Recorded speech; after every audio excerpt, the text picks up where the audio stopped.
The great group Americans for Prosperity say, when Texas is energy dominant, America is energy abundant.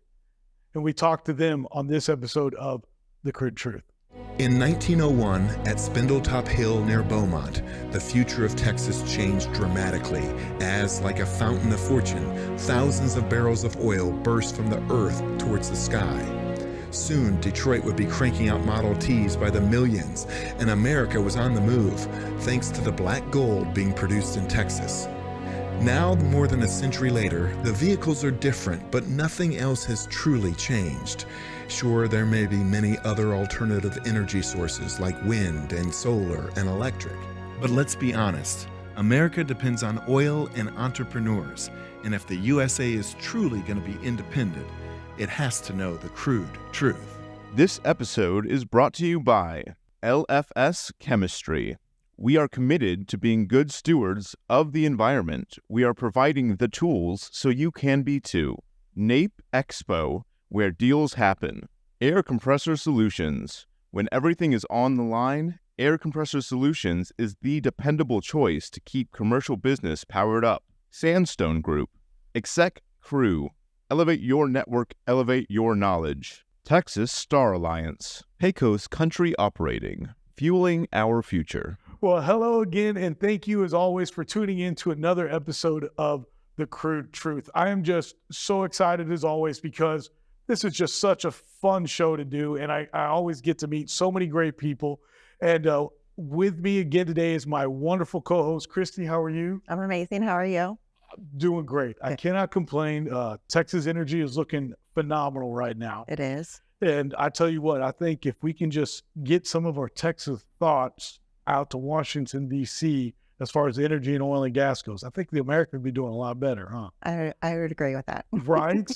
And but, you know, the other really cool part is that I'm just so excited, one, that you're here today because we've got on a returning guest, somebody that is literally leading the charge here in Texas with what's going on in the Republican ticket, what's going on with energy, technology. Our guest today is the Texas president of the Americans for Prosperity, Genevieve Collins. Genevieve. Hello, my friends. Thank you for having me back. Oh my gosh. Well, thank you for coming back on. And I loved it a couple of weeks ago when either you or your great guy, Joe, goes, hey, it's been a couple months. Time to get back on. Like, oh my gosh, how honored. I've talked to all of your friends, but you. And so I was just trying to remind you that Americans for Prosperity wants to be on The Crude Truth. Well, I cannot thank you enough. And first of all, thank you also for allowing me the opportunity on my oil and gas as an operator to sit in on a couple of wonderful energy roundtables. The first one I want to highlight was a couple of months back with Texas Congressman Pfluger. Yeah. And he's out of West Texas, out of the Midland, Odessa area. And what a great person to actually have on the Energy Commerce Committee. Is that correct? That is. Yes. And so thank you so much for that opportunity. But you guys are also really leading the charge there. And I stole your tagline for the intro today. Can you say it again for me? Sure.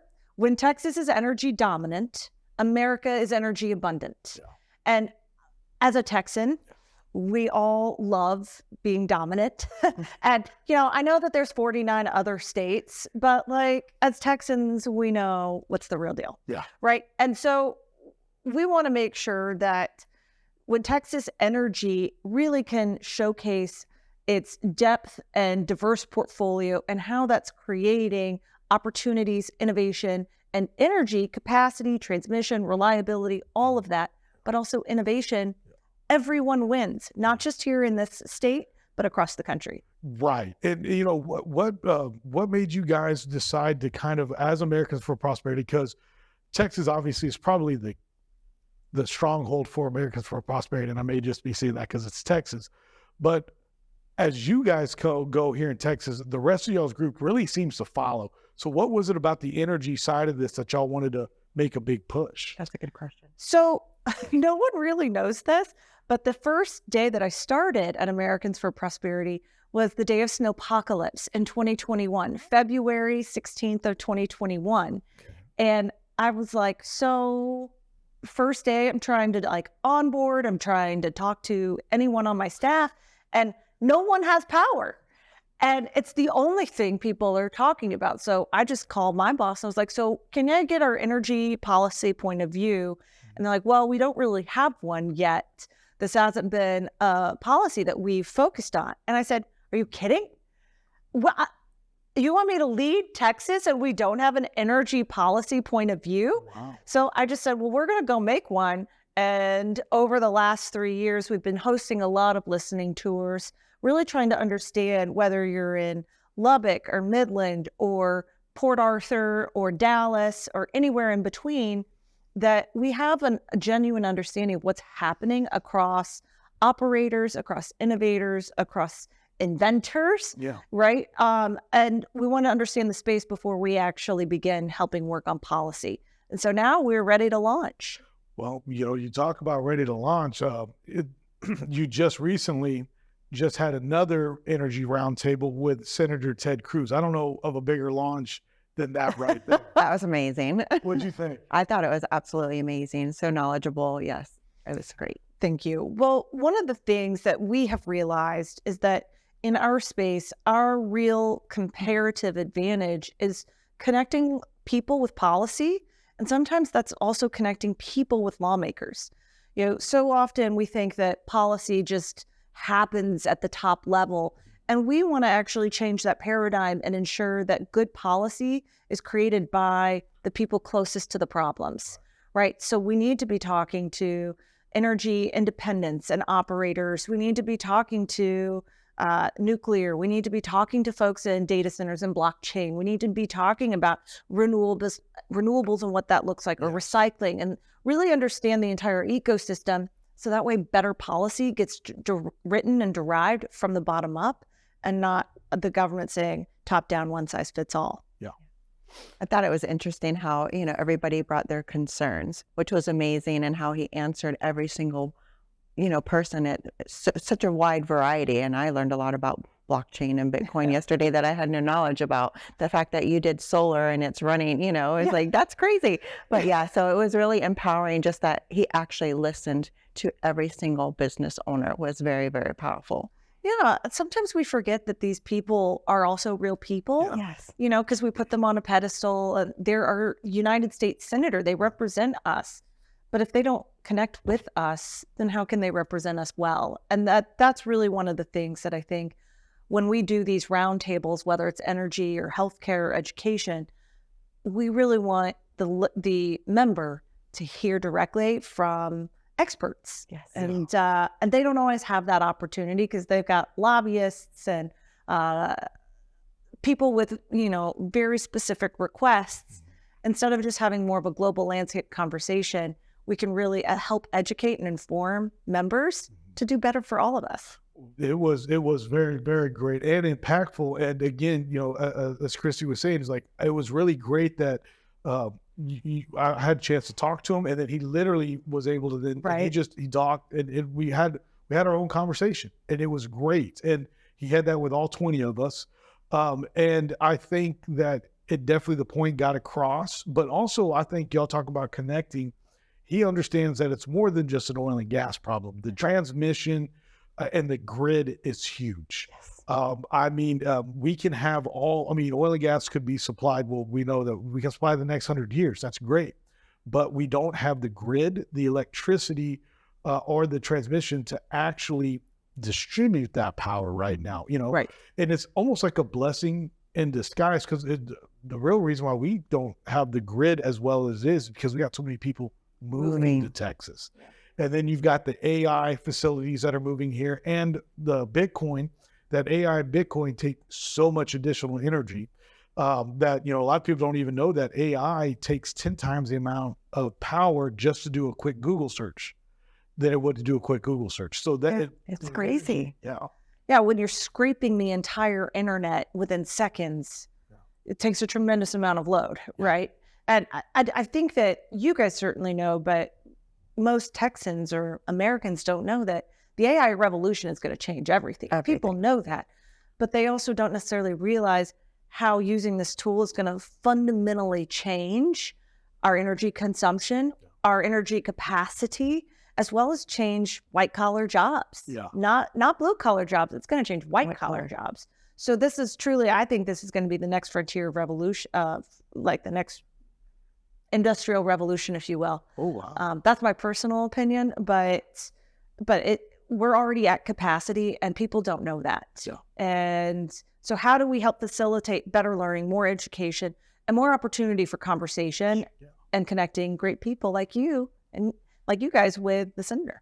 Well, again, that conference, that roundtable was a true, I mean, you can't get no closer than that. I mean, we all had, even though, again, there was, I don't know, maybe 60, 70 people there, or maybe even more. I just know that it was definitely a huge event as far as the impact that it had. So thank you so much for that. Oh, it's my pleasure. Thank you for participating. And, what I love about what you do in your work life is, your small family-owned practice. Mom and pops and family-owned independent oil and gas operators make up 20% of the marketplace. And often your voice is usually left out, right? Because the giants are giant for a reason. But the independent practitioner or independent operators, in my opinion, are the ones creating innovation and really creating generational opportunities. Right. Instead of just kind of chasing a bottom line. Exactly. And that was the point that I did make yesterday with him was Brian Sheffield of Pioneer. And yes, Pioneer is huge, okay, but they're still an independent. And the fact that Exxon did, the fact that the SEC came in and said, you can't be on the board, that was a very concerning thing to me, because it's like, you don't want the independents. It's like, we're still the ones that actually go invest in random areas that then the Exxons and Chevrons of the world then go buy once it's proven, And so it was very, very concerning. And to hear Senator Cruz talk about the RAINS Act yesterday. RAINS? Yes. Is that correct? Yes. I was not aware of that one. So that was something I definitely got to learn about, because legislation or regulations is killing us right now. Yeah. And the fact that he said that the RAINS Act can help stop that, I thought was very important. It is the number one most transformative policy that Congress can pass next year. Now, Congress is not at this point going to pass anything. It's kind of a lame duck. Yes. Now that we're, 5 months away from the general election? Yes. But the RAINS Act, it's spelled REINS, RAINS Act, and it's regulatory consistency. It's removing regulatory barriers that are causing duplication, that are causing redundancy, and are causing more spending at scale. Mm-hmm. How do we remove those barriers and have regulatory consistency that allows for NEPA reform, that allows for permitting reform, that allows for all sorts of things, not just for within the energy space, but across the global landscape of regulation? Mm-hmm. It's going to streamline that, and it's going to improve it's going to change the burden of every company and improve the quality of life for all of these folks too. It'll be real nice. I mean, the fact that all these regulations that we can have with the methane and, the flaring, and when you see that America's air quality only continues to get better, we don't hear about the acid rain anymore. No, we don't. Or a lot of the smog that we used to see, we don't see. Why? Because of the natural gas and all the positives that we come by using the electricity that's created from natural gas and oil. So yes, so again, that was an amazing event. But you guys at Americans for Prosperity aren't just focused on energy. We did just get done with all the primaries and runoffs and things like that. And another fun tagline y'all have is, freedom is always bigger in Texas. Always, yes. Freedom is bigger in Texas. This is our message for our rallying cry. It is how we are going to mobilize millions of Texans to find their voice, to participate in communities, in policy, and the political process. Yeah. And we want Texans to feel like they're empowered and that freedom is bigger here, that freedom, opportunity, and prosperity are the bedrock of what makes this state the greatest state in the greatest nation, and that we need to be all in, not protecting that, but supporting freedom, opportunity, and prosperity for all. That's amazing. What advice would you give women? Obviously, Texas being freedom, young women that want to come up and, let's say, you're a woman in leadership, and what advice could you give them? Well, I always think that women think that they're allowed to have a seat at the table. And that's just ridiculous. Every woman I know has an opinion on everything. So just bring your chair to the table and tell people to make room. I actually said that to a guy a couple of years ago. And he was this big, big dog. And I said, I am not asking your permission to be at this table. I'm telling you, I've brought my chair and you need to move over. And the guy that I was sitting with was like, but at some point, whether you're a woman or a man, doesn't matter. Women have really unique perspectives and understand nuance in a way that they can articulate much clearer than men frequently. And I say, lean in, always use your own unique experience and perspective. You have nothing to fear, but it's imperative that we have more women get involved. Yeah. Oh, I agree. Yeah, my new motto is, what do you bring to the table? I am the table. Oh, okay. So I'm like, hey, well, yeah. So it's like, come on, I'm a woman. I'm empowered. I have different views and different intuition than a man. So without a woman, it goes coincide together. So it's very powerful to have that dynamic. It is. Very good. Thank you for sharing that. You as a whole, you've been in the Dallas, I don't want to say limelight, but you've been Dallas strong as far as on the Republican side of things for so long. And a lot of people think outside of Texas that, Dallas, it's just conservative, it's ran as Republican. It's really not. It's not. What is it about, about what you've been able to do here in Dallas and, what made you want to even get into that? I know. I don't know. Maybe I wanted the rest of the world to know I'm crazy.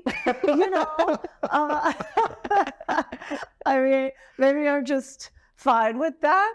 But, when I initially ran for office in 2020, I just thought, I want a representative in Congress to look like me, to be a young, dynamic business person that, isn't an octogenarian.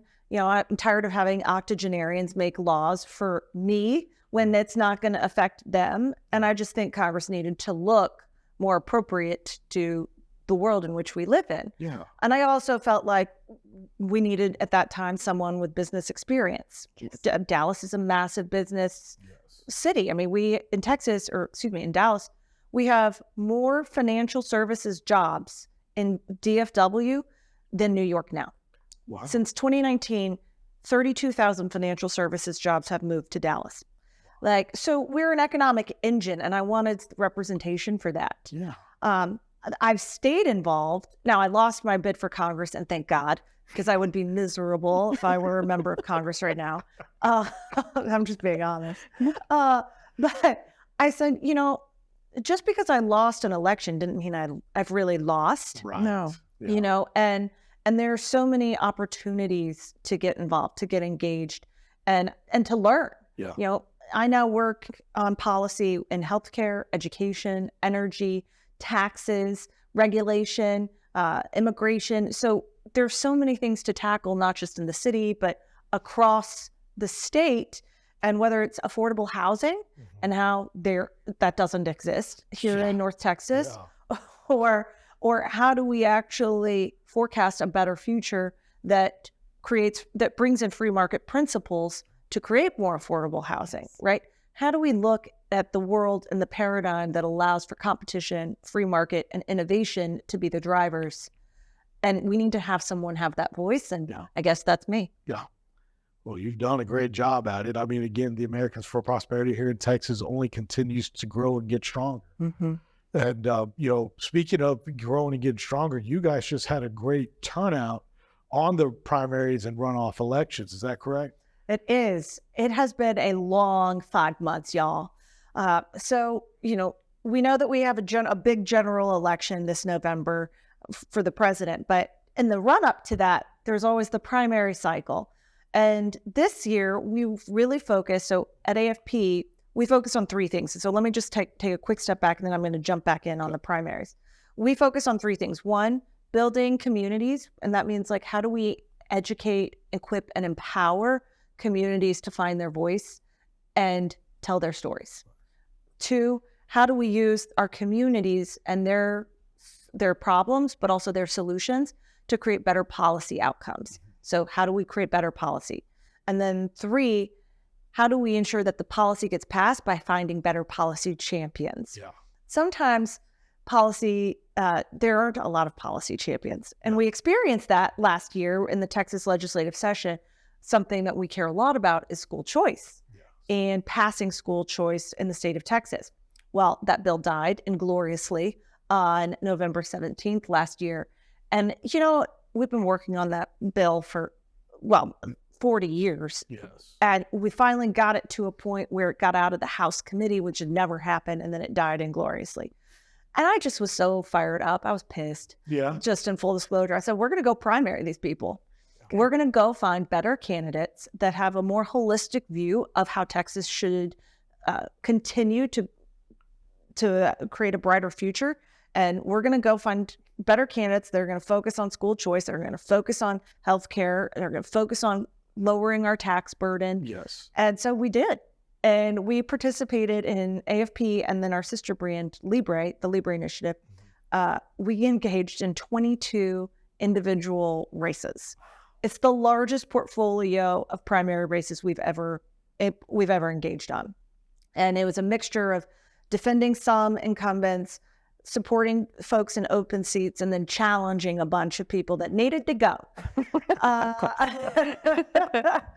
And we helped get 19 out of 22 candidates to a win, either in March or in May. So I feel so proud of my team really creating transformation in the Texas legislature, that we're going to continue to let Texas lead the way, and we're going to have transformational change when it comes to school choice policy. Golly, that's so much. That's huge accomplishment. Thank you. Yes. Yeah, 19 wins and 3 losses. That's just crazy. I'm even dumbfounded. Yeah. Well, meant to be. But hey, it's what happens when you find great candidates that are convicted, that show that they're part of their own community. They're not faking it. They're real. And you support really good people. You can pass really good policy soon to come. Yeah. So very true. It is. I tell you what y'all are doing again is just so strong. And what I also find awesome is that here you're talking about, you know, what y'all are doing with healthcare, with the school choice, with energy, and that you guys are truly taking the lead. And here, you know, your tagline is Texas is energy dominant, America is energy abundant. It's almost like as Texas goes, America goes, just as a whole. 100%. And I mean, so we've got so much that is going on that I can't imagine all the things that y'all did. And one question I will ask you is, from taking incumbents and bringing in new people, you know, how do you walk that line? Just, I mean, if you don't mind me asking, to where it's like, well, we're going to be with this guy, but this guy, we're going to go with somebody new over here. I mean, man, that had to be some hard work to do. Well, you have to be fine having uncomfortable conversations. Yes. You know, and at the end of the day, at Americans for Prosperity, we stand on principle. We believe in dignity, mutual benefit. We believe in self-actualization. We believe in bottom-up solutions, and we believe in openness. Those are the principles of human progress, right? And we stand on those principles, and our policies are derived from those principles. And you know what? If you are voting against those foundational principles, those are just AFP principles. Those are American founding principles. Yes. If you're against that, then I have nothing in common with you. And, you know, we think that there's better opportunities to find someone that's more in line with our vision for America. Will you say those 5 principles one more time? Sure. Dignity, openness, bottom-up solutions, mutual benefit, and self-actualization. Those are great values. Yeah.